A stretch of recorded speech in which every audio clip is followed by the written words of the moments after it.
Nah, I ain't say that. Because you know that's not going to happen. No, maybe it can. Everybody can. Bridge, but what you feel about this matchup? Unbiasedly, what you feel about this matchup? You know these dudes very well. Shakur had talked about this before it was actually official. And I'm like, Core, you know this is a fight, right? Core like, nah, bro, I know, bro. You know what I'm saying? So like, we all excited about the fight, bro. Like, we all know it's at stake. Like, we've been knowing Teofimo since we was 12 or 13 years old and amateurs, bro. Like, we all been winning nationals together. Now we're pro having to fight each other. So Teo know who he fighting.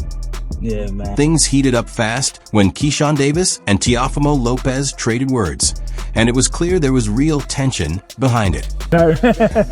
It's all love, right, Keyshawn? It's all love, right? It's all love, right, Keyshawn? It's all leave, right? All right.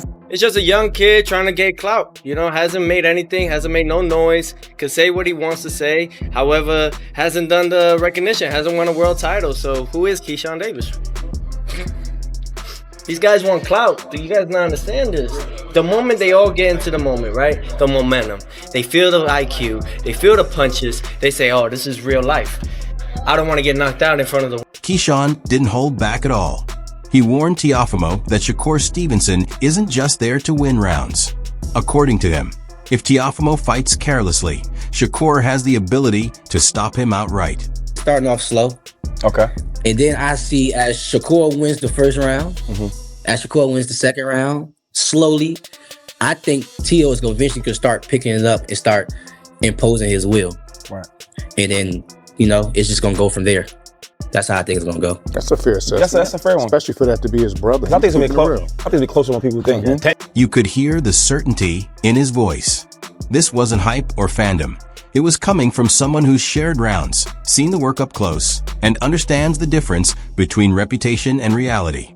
Comments like that don't just raise eyebrows. They pour gasoline on a matchup that was already simmering, pushing the tension even closer to a full boil. I think he's a guy who went out there and he done the things that everybody asked him to do. He beat the Lomachenko, he beat the Josh Taylor, and he ain't really get the credit for it. So when you don't get the credit for it, it feel like your mental kind of go down with some guys. And I think with him, he kind of didn't go about it the right way. He ain't go about it in a way to where it's like, keep waiting your moment, keep pushing, your time is gonna come. He felt like his time came and nobody respected it. So I did see the drift in his mental, but I think that's a weakness in his game, to be honest. Come fight night, we coming in there to make sure we come out victorious. So Teo is a hell of a fighter, I understand that, but I don't think none of these dudes is on my level when I'm at my best. So he got a lot to deal with come January 31st. When you look past the shouting and sound bites, the mental side of this exchange becomes far more compelling than the chaos itself. This wasn't random trash talk. Every comment had intent behind it. Teofimo wasn't focused on stealing headlines or winning a verbal exchange. He was testing pressure points. The goal was to shake Shakur's rhythm, to interfere with how he thinks and operates before the fight even begins. That psychological warfare is where this rivalry really starts to take shape. What I think is that Teo just painted outline by being as disrespectful as he can at the press conference because he wants to try to piss this kid off so the kid come fight with him. You understand me? Because with me, he have exactly what he wanted. Because as soon as I go in there, I'm coming straight to his head. You understand where I come from? So, but I think that's what he's trying to get. Yeah, you feel me? But I think that's what he's trying to get Shakur to do. Because why would you say that to a person? What does that have to do with boxing? You feel me? He knows that Shakur has great feet, and he's not gonna be able to catch Shakur if he lets Shakur take his time to do what he does. So he got to try to make Shakur come in and try to kill him, which is what he just did at the press. Shakur is most lethal when he's relaxed and clear-headed.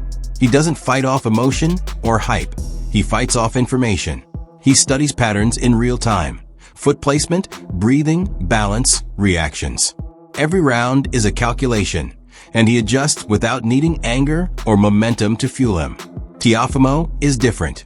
He's explosive, imaginative, and dangerous in flashes, but his best moments usually come within a clear structure. When a fight turns messy, he often looks for a reset point to regain control. That's why the disrespect wasn't random. It was an attempt to pull Shakur out of his calm, analytical space and force him into a fight driven by emotion instead of logic. I don't feel bad about what he did at the press conference. I understand it now. When I saw it, he knows that he is right now. He ain't got much chance than outside picking a shot with Shakur because you don't beat Shakur like that. But if he can make Shakur get reckless and talk reckless to him, he's talking reckless to him to force him to hopefully force him to be reckless. You understand me? So what I would have did, like I said, I would have been reckless at the press conference, so I ain't got to be reckless in the ring. You understand me? I really ain't got that recklessness out the way. You feel me? Just so you know, I know where to be reckless at. Wherever you be reckless at is where I'm going to be reckless at. You understand me? So, and we got that out the way. So when the fight comes, I can get back to my fight game. You understand me? But he's just trying to do things to draw Shakur to him, to make Shakur be reckless, because if Shakur fights reckless, that gives him his best chance to win. And that's smart on Teo's. It was never about ego or trash talk for its own sake. The goal was to shake Shakur out of that cold, methodical mindset and drag him into something instinctive and reactive. Pure high-level psychological warfare. But that's where the risk comes in. Shakur doesn't need to win verbal battles or emotional moments. His advantage is staying exactly who he is. If he lets frustration creep in, Teofimo's explosiveness and raw power become much more dangerous. But if Shakur stays composed, the provocation loses its edge, and the chaos Teofimo likes to create starts to backfire on him. This fight won't be decided by who's tougher or louder. It will come down to mental control. One fighter is trying to turn emotion into a weapon. The other is trying to keep everything inside the numbers, the reads, and the adjustments. Whoever succeeds there controls the fight. Wait, how do you fight a good boxer or somebody that makes you not only think, but make you possibly come for them at certain points in the fight? Honestly, it's a game of patience. I think that you just gotta have patience, and sometimes things don't open up in the first 3 rounds or the first 4 rounds, but them things may open up in the 5th, 6th, 7th, 8th, 9th, and 10th round. So I think majority of the game is come down to just having patience and being mentally strong enough to withstand the patience game, because good boxers is going to be both patient, and the one that's the most patient is the one who's going to be the most successful when you having a chess match. Same thing goes for Shakur. Shakur can try to stay on the ropes the whole time, or he can utilize his legs and box circles around Teo. We don't know. But definitely with the athleticism edge, I'm going to give it slightly over to Teo. But, you know, not saying that Teo doesn't have a good IQ. I just think Shakur's IQ is very, like, I know people know that he's a smart fighter. And when structure breaks down and the fight turns fluid, the fighter who can create without panicking usually ends up owning the night. That's where the Stevenson-Lopez conversation gets even more interesting, because Timothy Bradley Jr. didn't just analyze the matchup, he reframed it. Bradley wasn't talking hype or narratives. He was talking efficiency. Listening to him, you could tell he values fighters who don't waste motion, energy, or decisions. In his view, Shakur Stevenson doesn't simply move with the rhythm of a fight. He becomes the rhythm. Everything starts reacting to him. Step forward, he adjusts. Pause for half a second. He quietly takes ground. It's subtle, almost invisible, but it adds up. Bradley's point was that Shakur controls space the way gravity controls objects. There's no rush, no panic, no unnecessary flair. Just constant small advantages stacking on top of each other. And against someone like Teofimo, who thrives on bursts and disruption, that kind of calm control can be incredibly frustrating. This isn't about flash or dominance in moments. It's about who dictates the pace when the fight stops following a script. Got the guys timing down, know what's coming next, man. He steps ahead of his competition, man. You know, whereas I see Shakur, man, on the other hand, he is the rhythm.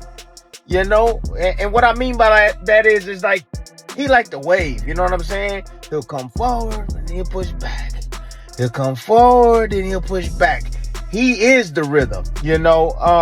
And I feel like, you know, him not being the most athletic fighter, his equalizer is control the distance. That's his equalizer, man. Bradley's comparison works because it explains Shakur without hype.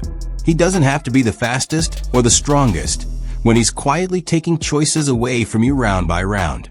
Little by little, lanes disappear, reactions get delayed, and suddenly you're fighting with fewer answers than you started with. Teofimo, on the other hand, is controlled chaos. He's explosive, creative, and capable of figuring things out on the fly, almost like he's composing in real time. That unpredictability is dangerous and exciting. But against someone as structured and disciplined as Shakur, that same creativity can drift into forced decisions instead of clean instincts. Teo, more so, I would say he's fast, explosive, and got that punching power, to hurt you, he can sting you. Whereas Shakur is more so like, I would say quick thinker. Very decisive fighter, you know what I mean? With his movements, decisive with, all his movements. Everything he does inside the ring, there's always like a purpose to it. He's always in the right position, to avoid a shot or to land a punch. Shakur isn't a showman in the ring. He doesn't chase reactions, lose focus, or get pulled into the crowd's energy. He fights with quiet concentration, like someone who's already studied every possible question before the exam starts. So when Bradley says Shakur drains the air out of a fight, it's not criticism, it's a heads up. That's usually the moment when opponents start pressing too hard, relying on athleticism instead of clarity, and giving rounds away without noticing. Bradley's point is simple but sharp. This isn't about speed or excitement. It's about who can think clearly when nothing is coming easy. If the fight slows into a battle of decisions rather than movement, that's Shakur's territory. And once you look at the matchup that way, the dynamic becomes hard to ignore. So Shakur, again, he ain't got the athleticism, he ain't got that explosiveness like Teofimo Lopez got, man. He ain't got that, But what the thing is that Shakur, he knows how to follow a plan, man. He does. And I think that's a major difference too in the fight. And he comes in there and he takes away, man, and he takes away whatever you got going on or whatever you think you're trying to do. Nope. He gonna take. Coach Rob's breakdown is a whole different layer. He's not talking hype. He's talking physiology and fight mechanics. That extra 5 pounds for Shakur Stevenson isn't just weight. It's energy management. Less drain on the body, sharper legs in the late rounds, more snap in every movement. Combine that with Shakur's timing and fight IQ, and even his clean shots land harder than you'd expect. At the same time, Rob doesn't downplay Teofimo Lopez. He's still the explosive, twitchy athlete who can strike from unexpected angles. But here's the kicker. All that raw athleticism only counts if it connects. Against someone who controls distance and pace like Shakur, all those bursts of power can quickly become wasted energy. And that's how a fight turns against the aggressor. And he definitely has the athleticism edge over Shakur. Now, I think Shakur's defense is high caliber, and his IQ is also high caliber. So it's a really good matchup because it's kind of like Teo brings. He can either, depending how he fights Shakur, he can either make it a tough night or he can make it an easy night for Shakur. But I think that when we talk about fighters throughout these eras, he's not really mentioned in these things because of the opposition who he has faced. But he does have some great IQ, and from a coach's standpoint, I get to see how he does certain things, why he does certain things. I'm like, that's smart, and he capitalizes. He got good range control, so it's going to be interesting for sure.